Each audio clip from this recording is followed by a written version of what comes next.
Hello and welcome into the Knicks-Verse pregame live show with my good friend, Lee Escobedo. What's up, brother? What's up, How are brother, you man? doing, Good to be man? back. I always enjoy our conversations, and this one's especially fun to relish because we're actually on a really awesome win streak. The Knicks look for real. That's a relative word. It could mean a lot of different things, but to me, I'm feeling the 50 burger is frying up on the grill right now. You got the 50 burger cooking? I sure do.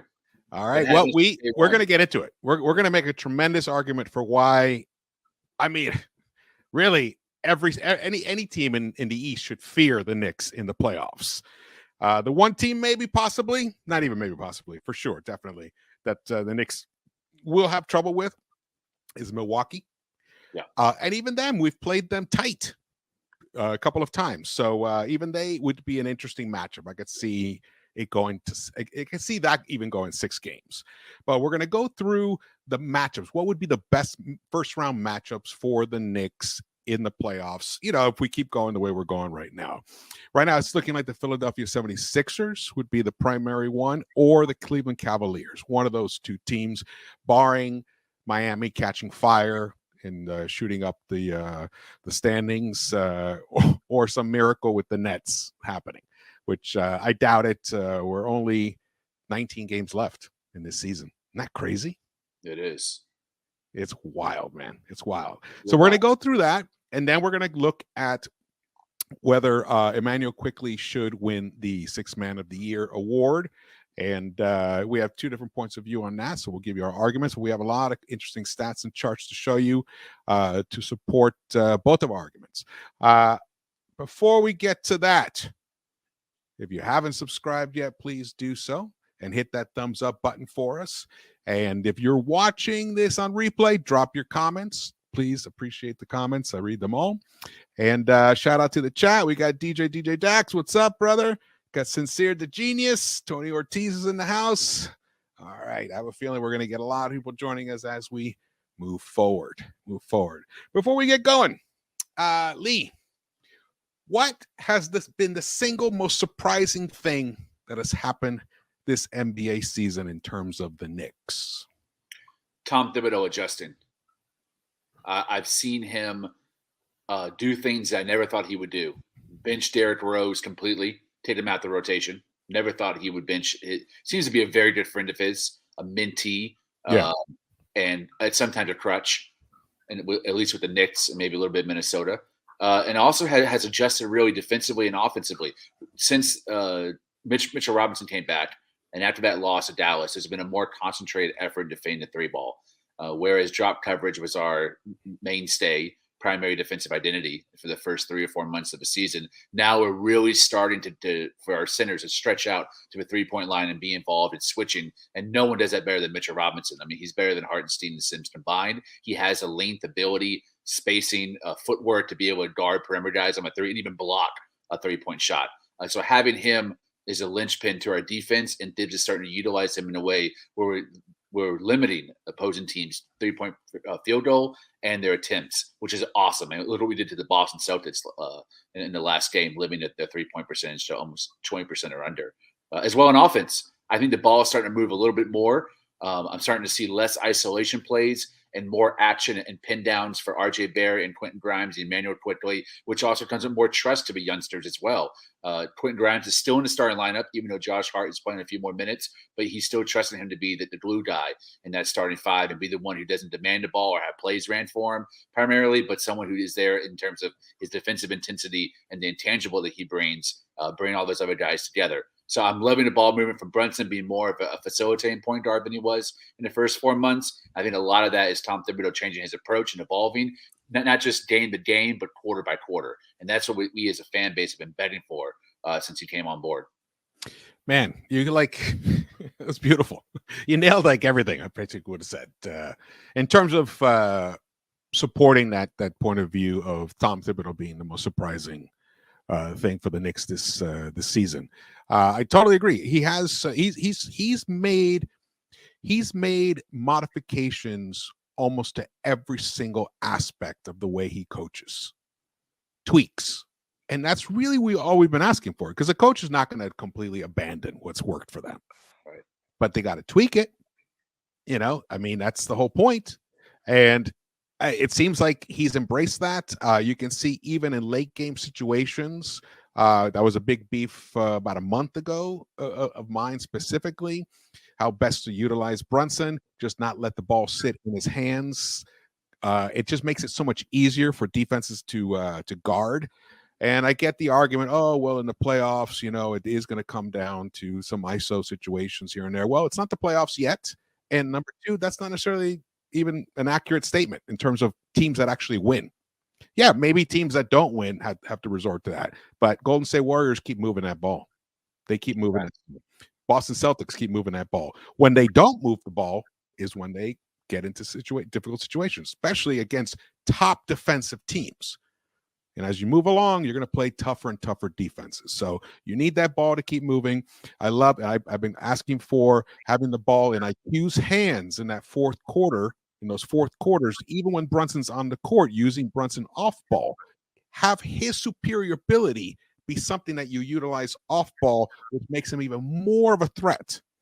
So all of that's happening. I think that's fantastic. For me, the biggest surprise has definitely been Julius Randle.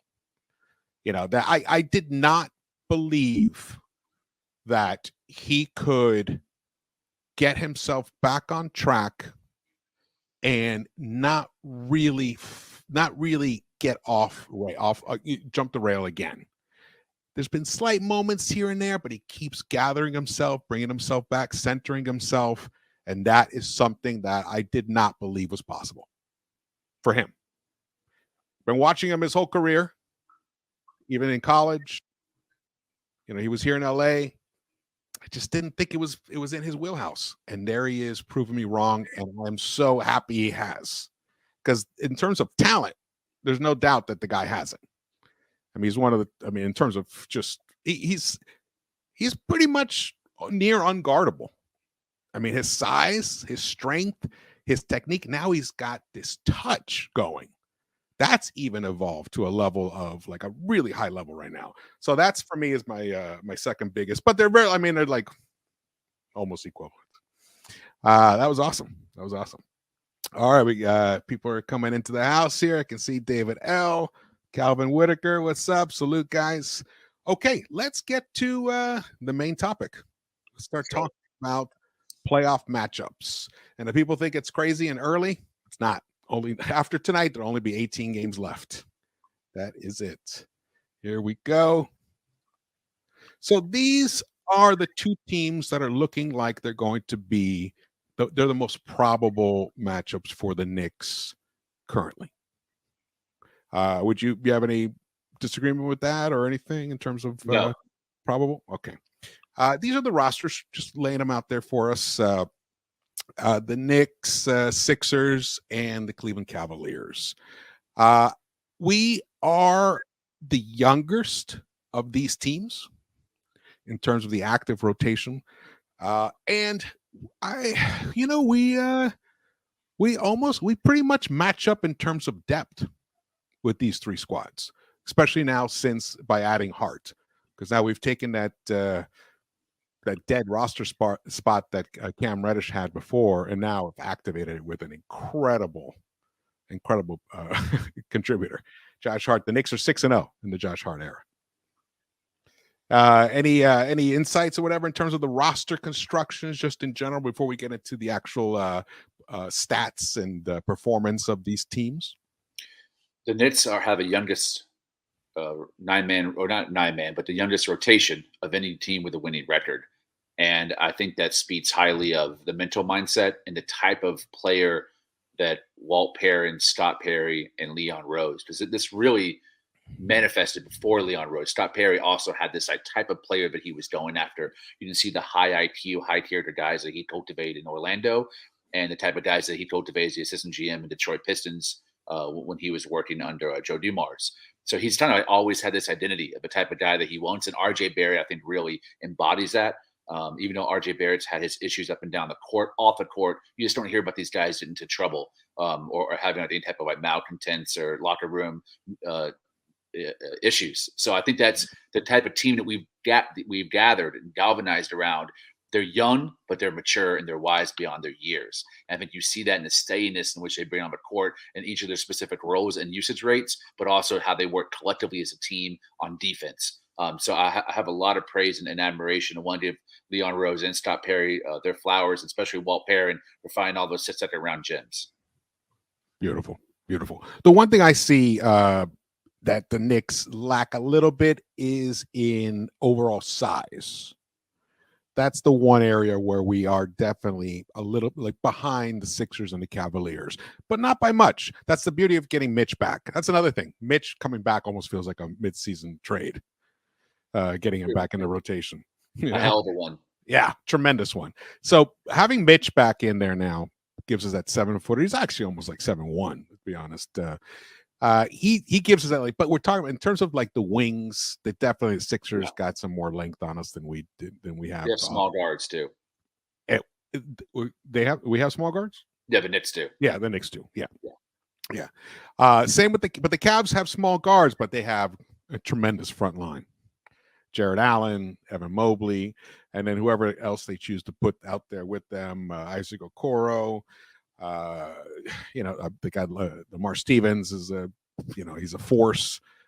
So they definitely and the guy Dean Wade, who I like a lot. I'd like to see him as a Knick one day.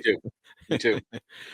Before we get further into the dynamics of the stats in terms of coaching. Is there? I mean, we know Doc is the only one with an actual ring in terms of a head coach here, and ironically, Doc won that ring with Thibs as his defensive coordinator, not coordinator, whatever they call him in Boston. What was his official thing? He was just assistant coach, right? Yeah, I think he was an associate head coach, but he essentially was the defensive coordinator. Yeah. So and JB Bickerstaff, who his dad was a great coach. He's proven to be also an excellent young coach. I think, I'll just throw it out there first. I think it's very possible. I mean, I know we complain about Thibs's coaching style in general, but we also just acknowledged in the beginning and the upfront that one of the major surprises of this season has been how much he has adapted to the modern game. But it's possible it's pretty even in terms of the coaching. I don't think anyone has a really clear edge, and maybe Doc in playoffs, just because he's been there. He's been all the way to the very end. He's been to the finals, I think, twice as a coach. So in that respect, he might have the slight edge. But I don't think it's like anyone's going to get severely outcoached by the other coach if these are the matchups. It's funny that you bring that up. I've been having the same discussion on other podcasts I've been a guest on, and my own podcast I co-host with Jay Ellis at the time, that there's not a coach in the East that scares me.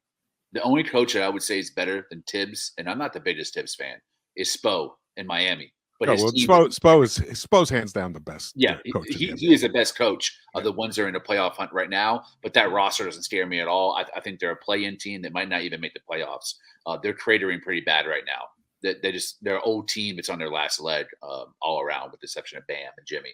So really, any matchup, I think we have. Surprisingly, any matchup in the playoffs, I think we have the advantage coach-wise. Joe Mazzulla, Coach of the Year candidate, his first year, never coached in the playoffs. It's a different beast. And not everybody's Ime Udoka. Udoka had that experience, being with Pop and assistant coach, and also as a player, he's been in those scenarios before. So I think that helped him in the momentum of as a first-time coach into the finals. Same way Avery Johnson had that when he was a coach of the Mavs. He had that Popovich experience as well as a player and an assistant. So I think that will bode him well, but I'll still take Tibbs over him, certainly over Bud, who I think is an overrated coach and has the luxury of having the greatest player in the NBA on his roster.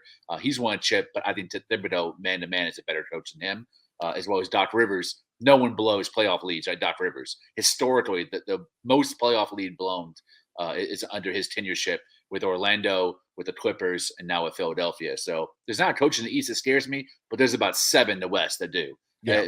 You compare to the Western Conference coaches, the Mike Malones, Taylor Jenkins in Memphis. There are some really, really good coaches. Monty Williams, that I think Tibbs would get outclassed and outcoached by. But in the East, man, we go deep.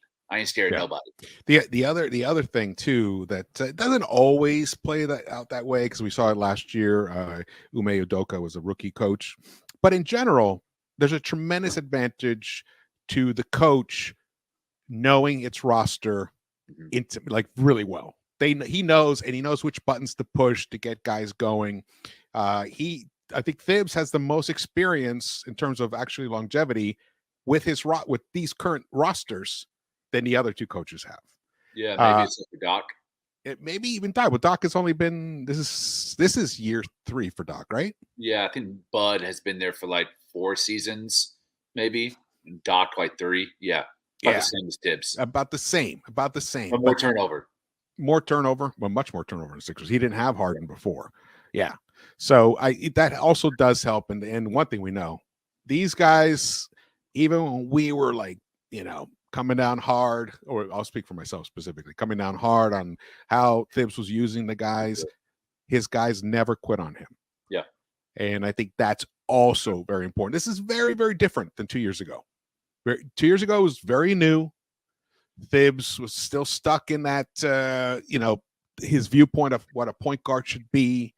And that's why the whole Elf situation was he waited until game 2 or 3 to make the switch to Derrick Rose, and by then it was like kind of too late. So I think his familiarity and time that he spent with these players themselves is going to give him also an advantage there. So I think in coaching, I think it's pretty evenish. No real major edge there. Now let's get to the next slide here. This is the win-losses of the entire season. Right now for the entire NBA. There's 3 teams tied at number 1 with 44 wins. Cleveland is 4th with 39 wins, and the Sixers are tied with Cleveland for 39 wins. Behind them, Memphis Grizzlies, 37 wins, and then are the New York Knicks, tied for 7th with 36 wins and 27 losses, which is still brings me a smile to my face when I say it. Unbelievable. Then when you look at, to me the key stats for especially team performance overall are the 3 ratings: offensive rating, defensive rating, and net rating. These are how many points a team scores or allows per 100 possessions. So in here, the Knicks for the entire season have a slightly better offense than both the Sixers and the Cavaliers. And that's kind of shocking when you consider Sixers have Embiid, they have Harden, they have Maxey. All these guys are just supposed to, wipe the floor with the Knicks. But nope, there we are. These are the actual numbers. The Knicks are 7th in the entire NBA for the entire season with 115.9 offensive points per game, offensive rating. Sixers are 115.4, so half a point less, and then the Cavaliers are 115.2. So, but very even, pretty much, 115 to 116 points. These 3 teams. Then you look at the defensive rating. Cavaliers are that's where they jump up. That's their wheelhouse. That's where they shine. That's where they work from there first. They lead these 3 teams in terms of defensive rating. They're 3rd in the entire NBA behind Milwaukee and the Grizzlies, but not much farther behind. Milwaukee's at 109.1, Grizzlies 109.4, and the Cavaliers are right there in 3rd, 109.6. In 7th are the Sixers, 111.7, and then the Knicks are 13th, 113.2. Now, also that includes this is the entire season, right? And Mitch has missed a lot of time, and we didn't have Josh Hart as well. So in terms of and the defense was a problem. That was one of the main reasons why Thibs made the switch on December 4th. He shortened the rotation. He took Cam and D Rose out of the rotation, who were 2 of the weaker defensive players by the numbers, in terms of the numbers. And he gave Quickley more floor time, and then brought Deuce into the rotation, who is known for his defense. And it worked.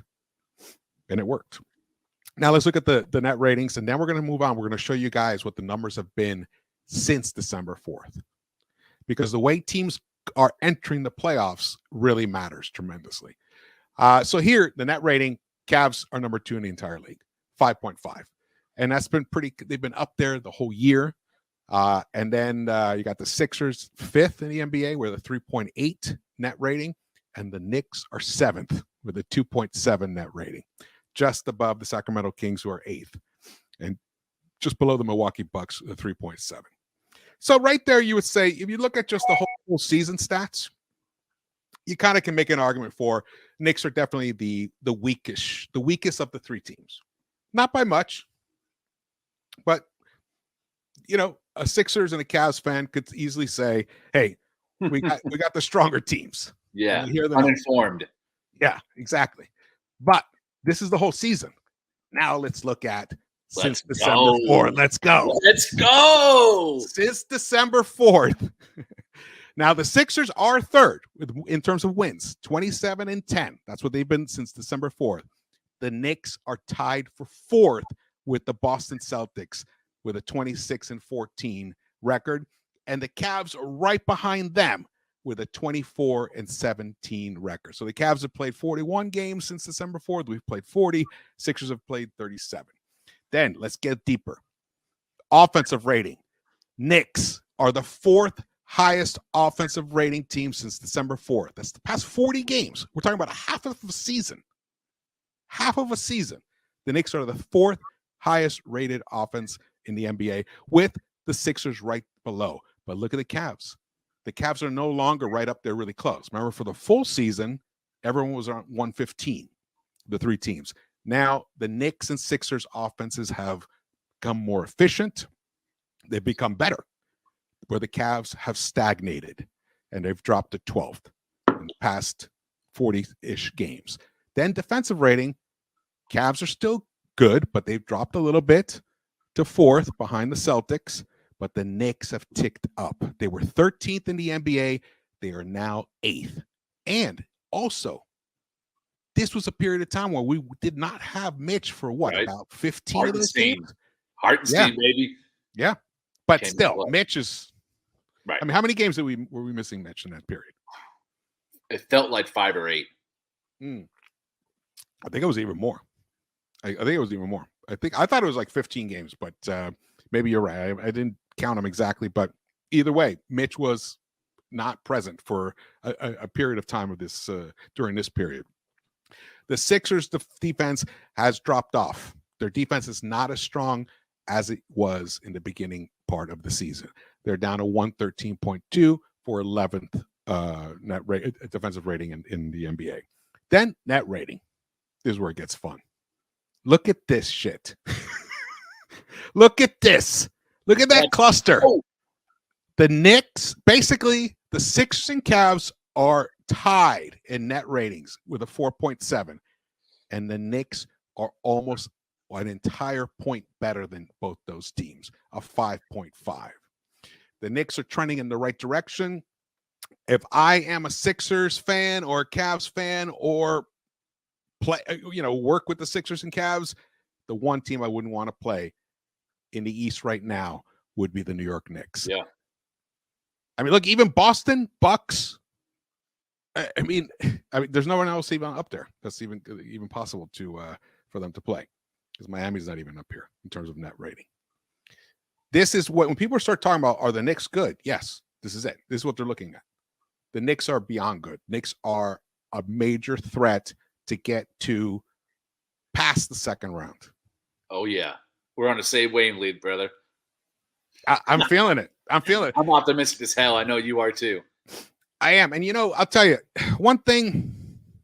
One of the reasons that I was furious with Thibs in those first 15 games, or the whole team, really, those first 15 to 20 games, is because they were making my optimism look like I was an idiot. Yeah, me too. I was saying, no, this team, this squad, this roster is better than they've been playing. Yeah. And we were, the Knicks suck. We got to trade everybody, blah, blah, blah. It's like, no, they are underachieving. They underachieved last season, and they're underachieving again in the beginning of part of this season. And then, but the beauty was Dolan knew it as well. The message got to, when he did that interview, he basically said he wanted playoffs.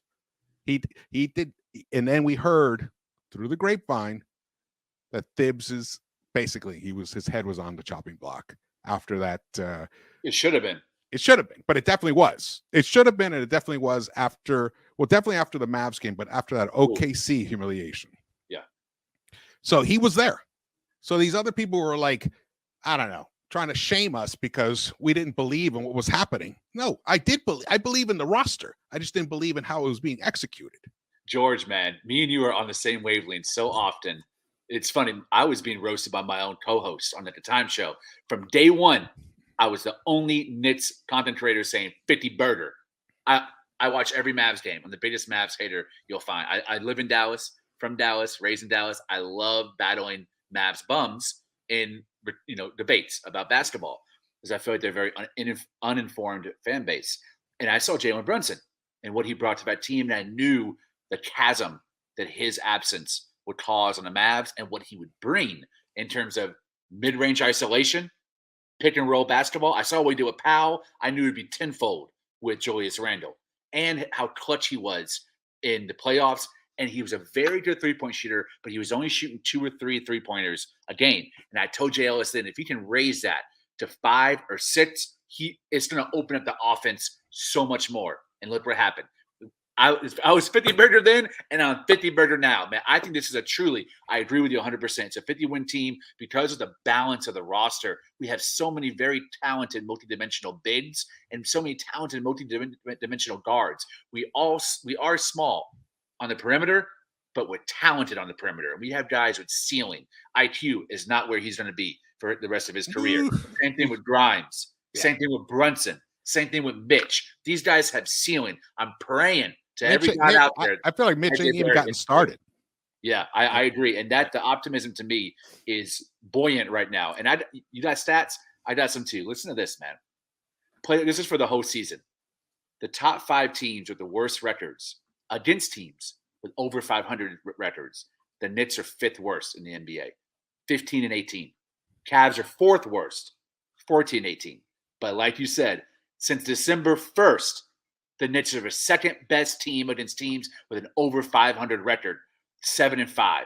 That shows the magnitude of that turnaround, which during the month of December was incremental, as you were battling injuries, and you still had that awful Mavs loss in December, which I was there live and direct. December 3rd. Booed out the stadium. You were there? Once January hit, that rate spiked upward because that's when we tightened the rotation. Mitch came back, and then Hart eventually was added, and it's just like it's leveling up after leveling up. And we're seeing a completely different team now than we did back in November. Totally. And you know what? It takes time, too, for guys to figure it out. Understand, where I don't even think Brunson even knew that he was going to be such a beast from above the break there and behind the arc. I mean, he's almost automatic. Either step into it or step back. He's automatic from that spot on the right side. Incredible.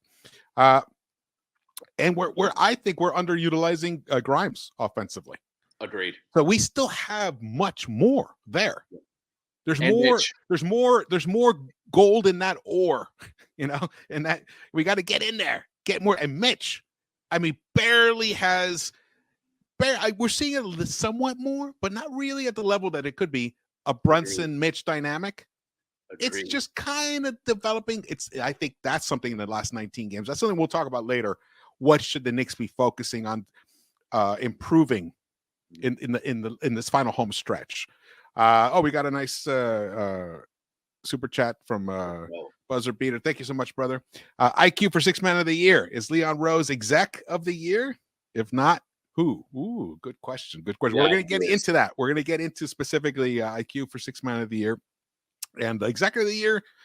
That's going to be a tricky one. That's going to be a tricky one. I don't know if Leon's going to be able to stake a claim for that this season, but we shall see. We shall see. Hey, you never know. I mean, I don't even know who else would be. Maybe the Phoenix Suns guy because of a Durant, James Johnson in Phoenix because of getting Durant. But I thought Leon won free agency in the summer. Brunson was the best summer signing, and I thought I wrote an article about it because I felt so strongly about it. Josh Hart was the 2nd best deadline acquisition after Durant. When you count intangibles, defensive impact, offensive impact, efficiency rating, spiking in usage. Look what he's done. We're undefeated in his era. I mean, Kyrie Irving was a splasher name, but now they're 1-4 when him and Luka play together on the Mavs. So I would argue, and I did argue, Josh Hart was the second best deadline pickup. Yeah. Oh, for sure. In terms of a role player, I think Hart by far the best pickup. There's been in the NBA in a while, probably during season, mid-season.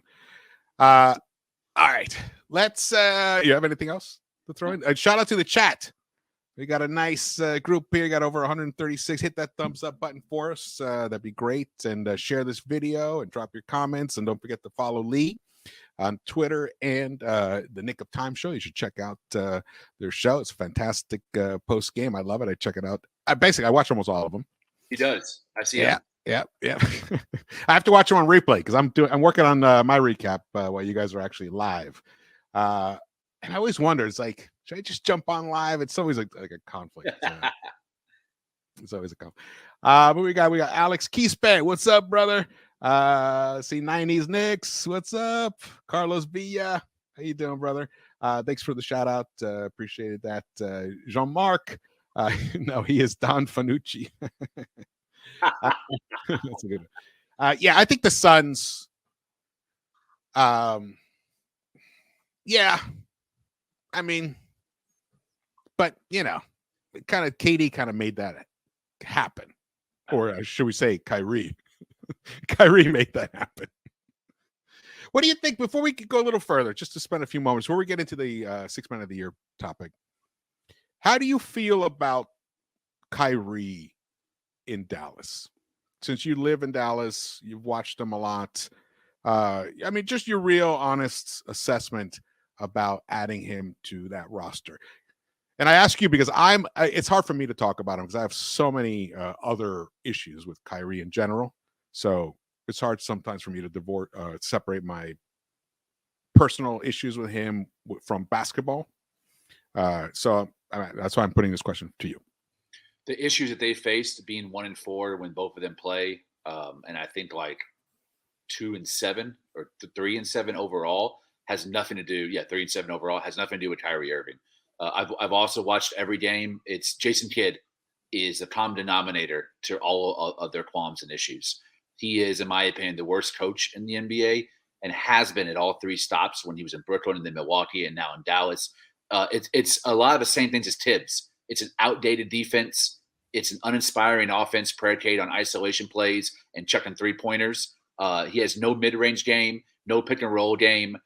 He utilizes players that do not put the team in the best team success position. Like all of a sudden, Josh Green is no longer starting, and the new guy they brought in, Justin Holiday, former Knick, is now starting in his place, which makes no sense when Josh Green is like the Immanuel Quickley of the Mavs. He dominates in all the advanced metrics. All the best five-man rotations have Josh Green in them, and now he's on the bench. Christian Wood, their third best facilitator and three-level scorer, only plays in the 30 minutes and doesn't start or finish games. He has an over-reliance on Dwight Powell, over-reliance on Reggie Bullock, who we know very well. And every out-of-bounds play, an end-of-game situation, it's just dribble, ISO. And it ends up, most of the time, being a brick. I think they're 1-10 in last-second shots at the end of regulation for game winners. So what Jason Kidd needs to go. I wrote a long 3,000-word piece for Sports Not Today that published about why Jason Kidd is a cancer to that team and needs to be fired. I think he's at Luke Walton, David Fizdale level of a coach, but he's just a lot more arrogant. You should drop the link in the chat for people. What's happened is not Kyrie Irving's fault, but I think he will leave this summer. He's unrestricted, which is going to create an apocalyptic, cataclysmic event in Dallas. That I think the next domino fall will be Luka demanding out. I don't see any reason why Irving would stay. The trajectory is downward, not upward. I think there's better situations for him in different spots around the league. Yeah, I think for sure he's going to end up a Laker. There's no doubt, in my opinion. Lakers are clearing up the money to be able to do that in the summer. See that too, huh? All right, great. Well, thank you for that. And thank you, Jean-Marc, for the super chat. Jean-Marc's asked, keep trying to see what player will get us to the championship. Can you suggest someone? This is a great topic. In fact, I'm going to do a screenshot because we can build a whole show around that. But just off the top of our heads, let's pick 3 guys, each of us. We'll go one at a time. I'll throw the first one out. Paul George. Brandon Ingram. Nice one. Yeah, we talked about the KOT, and it's so funny. Every topic we talked about, I just had an article come out this week about it. I also wrote it for Sportsnaut. Like what 3 guys? I mean, for Post and Toasting, what 3 guys would put the Knicks into basically a level of contention? Yeah, I mean, obviously, I mean, you're talking about real possibility. I'm Correct. assuming. Yes. Let's not get crazy because obviously Joel Embiid. Yeah. You know, but we may have to wait a while for that. Number 2, realistic. Well, I mean, definitely. I mean, I think it'd be God, number 2. See, I struggle with this question, honestly. Obviously, I mean, it would be the other Clipper, Kawhi, but he just doesn't play enough games. Also, is that realistic? I don't see him going anywhere off that 2-year extension. And by the time he is available for agency, he's going to be in his mid-30s. I just don't know if he'll be that guy by then. Yeah. I was thinking about somebody that even possible that somebody might pop up during the summer. I mean, if the Clippers fizzle out, nothing happens. They're not going to go. They're not going to go another round with that team. Yeah, they'll make some adjustments. So one of those 2 guys will have to go, so that they can. I mean, they might send them both going. They might. I mean, what's the point of hanging on to one or the other unless you replace them with somebody that's even better, or 2 get 2, B+ levels for their 1A guy. So I don't know. I think the Clippers are a team that if they don't make it to the Western Conference Finals, that team will get broken up. Yeah. Kawhi was my number 1 target for like the last 3 or 4 years. I wanted him in with the Knicks in New York. I just don't know if it's as realistic then as it was now. I also don't think we need that level of player anymore. I think we've advanced far enough to where we can take someone a little bit in a level below that, a tier below that. I would never want to go a tier below if you can get if you can get a guy like that. But I'll put Kawhi as number 2 because I do if I'm thinking PG will become available, then Kawhi would be the other one. So I'll put him as number 2. Also because I can't even come up with another one right now because Zach LaVine isn't going to do it.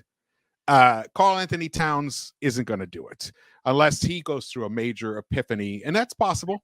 The guy's got talent, but defensively he'd have to change dramatically. Who else we got? Anthony Edwards. There's no way the Timberwolves are gonna part with him. Man, he's my number 1 right now. I want him so bad. LaMelo Ball was the other guy I was thinking. LaMelo would be awesome with Brunson. Yep.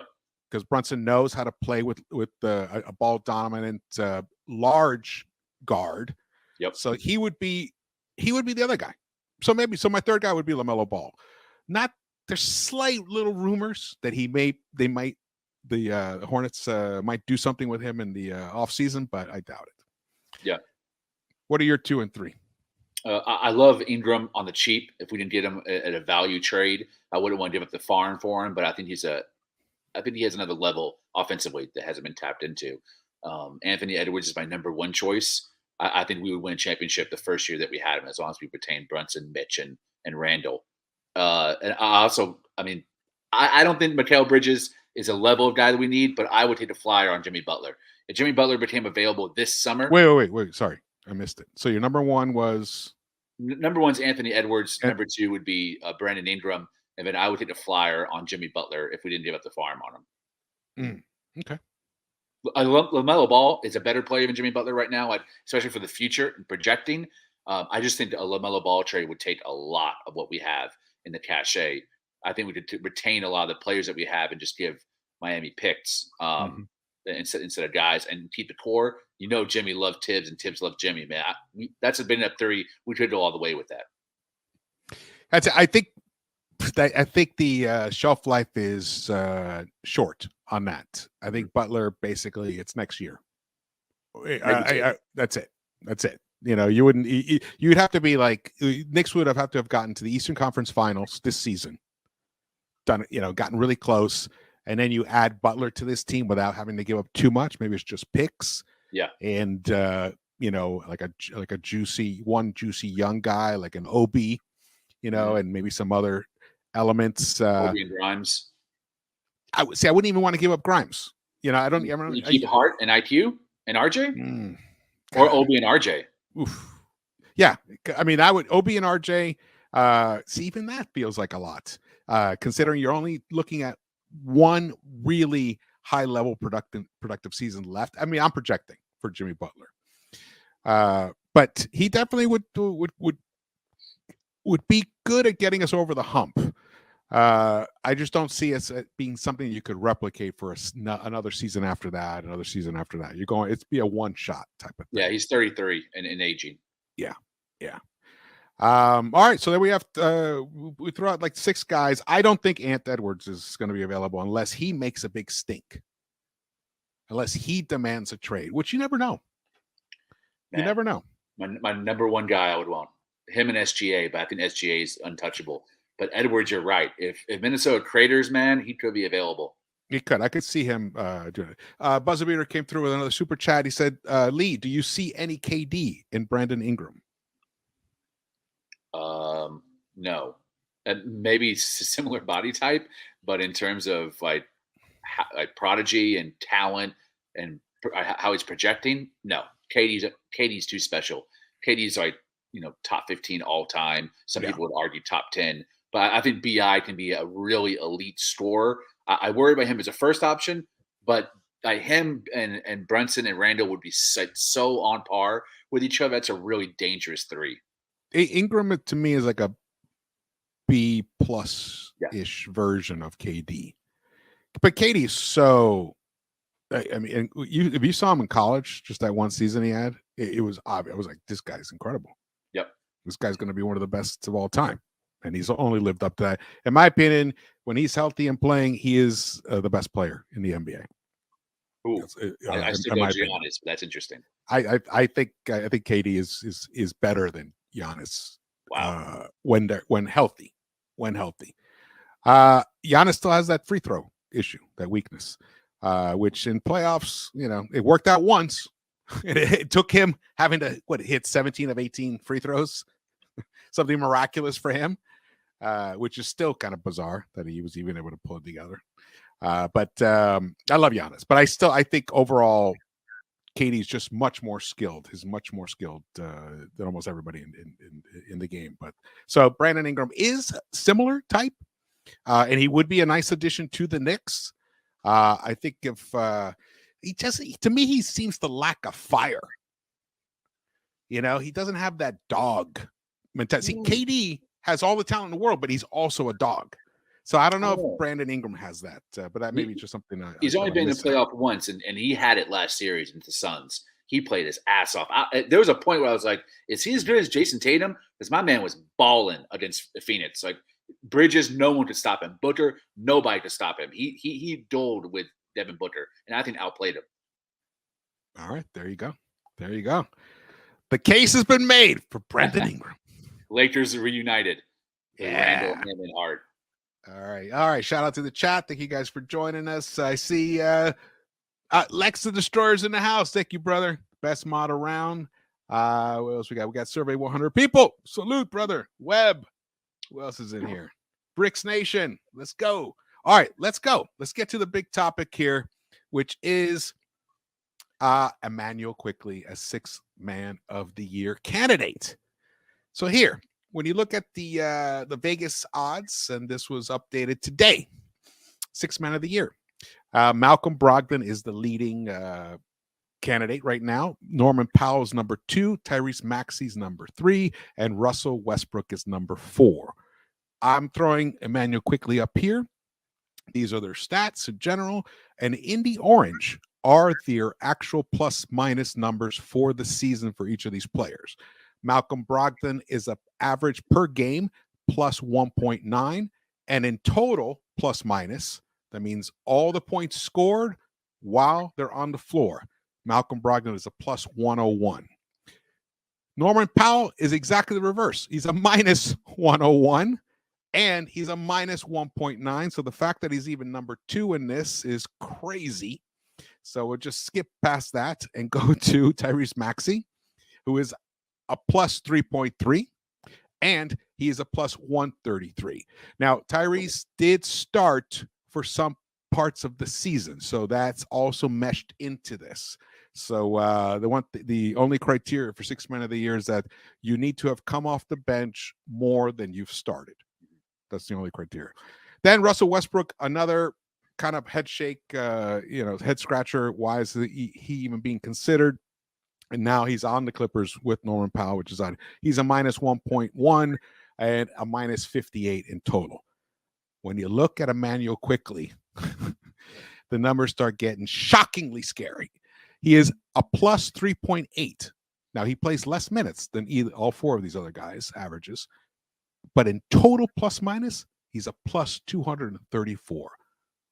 So while every single minute that Immanuel Quickley's been on a court in the NBA this season, the Knicks have outscored in totality the opponent by 234 points.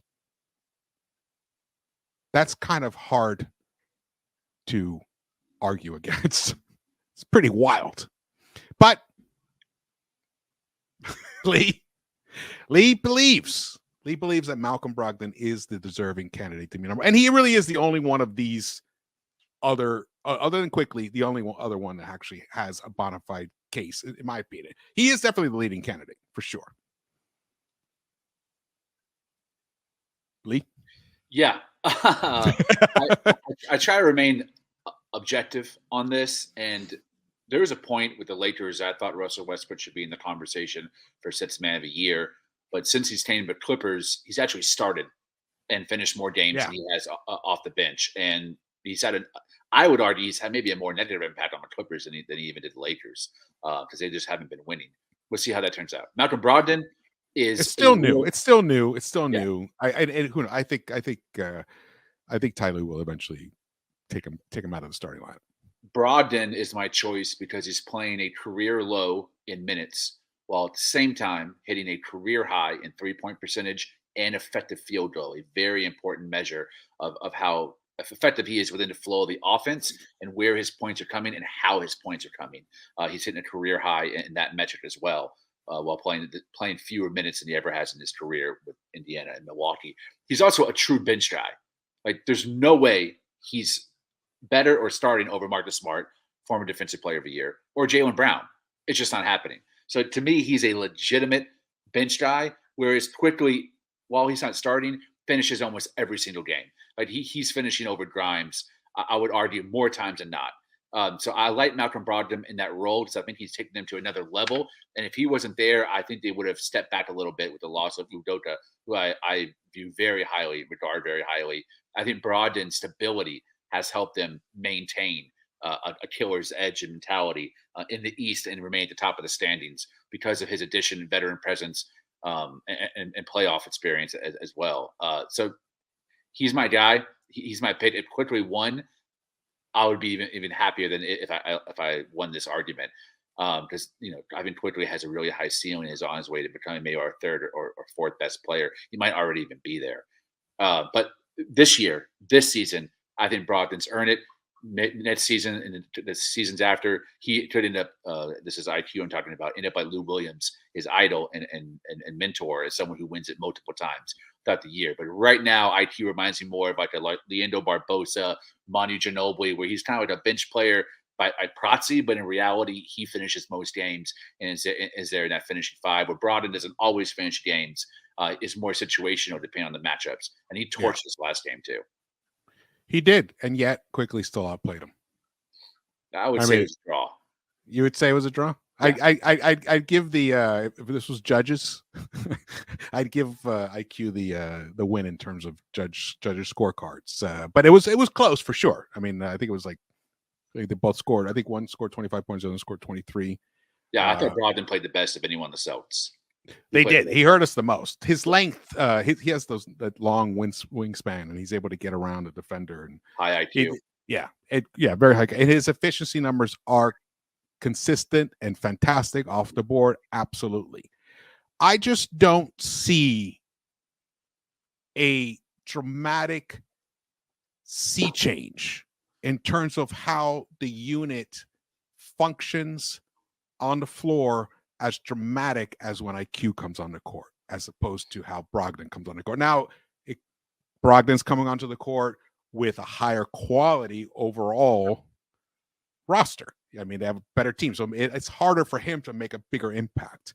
But it's hard to deny the injection of energy and tenacity that IQ provides the minute he hits the court. And his smile, I think it just lifts everybody. And his defense has been outstanding. Now, Brogdon is a very good defender as well. But when you get into the actual metrics, and you make a great argument for Brogdon, and if Brogdon won, I'd be fine. But if like Maxey won, I'd be like, what? Yeah. But the thing is, Quickley's barely cracking into people who actually vote, barely cracking into their top 10s about now. Now he's starting to. I'm hearing the conversation starting to. Let's get to this article by Ian Begley, who put this out. He tweeted this out. This is a quote. He's one of the biggest reasons why the Knicks are 11 games over 500 over the past 3 months. How Immanuel Quickley is making the case for NBA Sixth Man of the Year. In the 8 games prior to Wednesday's game against Brooklyn, Quickley's averaging 15.8 points per game on 53% shooting, 44% from behind the arc, 2.5 assists, and almost 4 rebounds per game. The team is 7-1 in those games. The Knicks are 26-14 since Thibodeau cut his rotation to 9 players, which we showed you that earlier. Quickley has been one of the biggest reasons behind that season-changing run. New York has a plus 11.1 net rating with him on the court in that span. He is averaging 13.6 points on 48% shooting, 39% from the 3, 5 attempts per game, and has a 2.6 to 1 assist to turnover ratio, which is fantastic. His rebounding has also been impactful. Only Brogdon, 222, and Westbrook, 301, have more total rebounds than Quickley among reserve guards, 201. Then we look at this. I love this part here. So this is from 538. This is the Raptor scores. This is the WAR, wins above replacement. In the entire NBA, Immanuel Quickley is 44th in the entire NBA with a 4.4 wins above replacement. Malcolm Brogdon is 90th with a 2.5. Tyrese Maxey is 136th with a 1.7. Norman Powell is 159th with a 1.3, and Russell Westbrook is 192 with a 0.6. So when you look at that, you're like, wow. And then this is the one stat that I was referencing in my other video about how dangerous the Knicks are because they have players who are in the upper echelon in terms of performance throughout the league in different areas.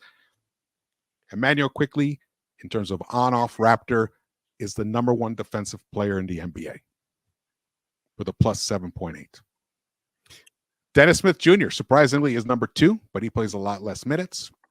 Jaren Jackson Jr. is number 3, which you can see. He's a tremendous defensive force. Joel Embiid's number 4, tied with Franz Wagner, Caruso, Okogie, Damian Lee, Anthony Davis, and then our guy, Mitch Robinson, number 9 right there, tied with AD. So you can see this stat. When you look at this chart, this chart is indicative of the best defensive players in the game right now. And Quickley is number 1. Number 1. I don't want to rain on the parade. I love Quickley, defended Quickley, part of the IQ hive. But just in terms of Brogdon, these stats are a little skewed because Quickley's coming in for Quentin Grimes. So we think about on off. Who's coming off? Quentin Grimes. Who's coming on? Immanuel Quickley. When Brogdon comes in a game, who's coming off? Jaylen Brown and Marcus Smart. So it's a major chasm between the on off and the Celtics situation with Brogdon and the on off and the Knicks situation with Quickley when Quickley's coming in. Some of those minutes are Brunson too, but the majority of it is him. He has been sharing a good amount of minutes with Brunson in the fourth quarter. Yeah, so I would argue he's playing more 2-guard minutes than he is point guard minutes because actually they're playing him Tibbs is playing him alongside Brunson because that's almost a lethal lineup to finish games. So I think Brogdon deserves a little bit more credit because he's coming in and maintaining a lead in all those advanced metrics, even though he's substituting in for the defensive player of the year in Smart and an all-star in Jaylen Brown. Yeah, the game is good. I totally yes, I agree that is a major factor.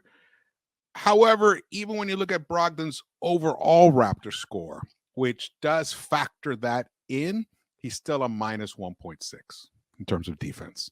So Brogdon is not bringing it defensively this season.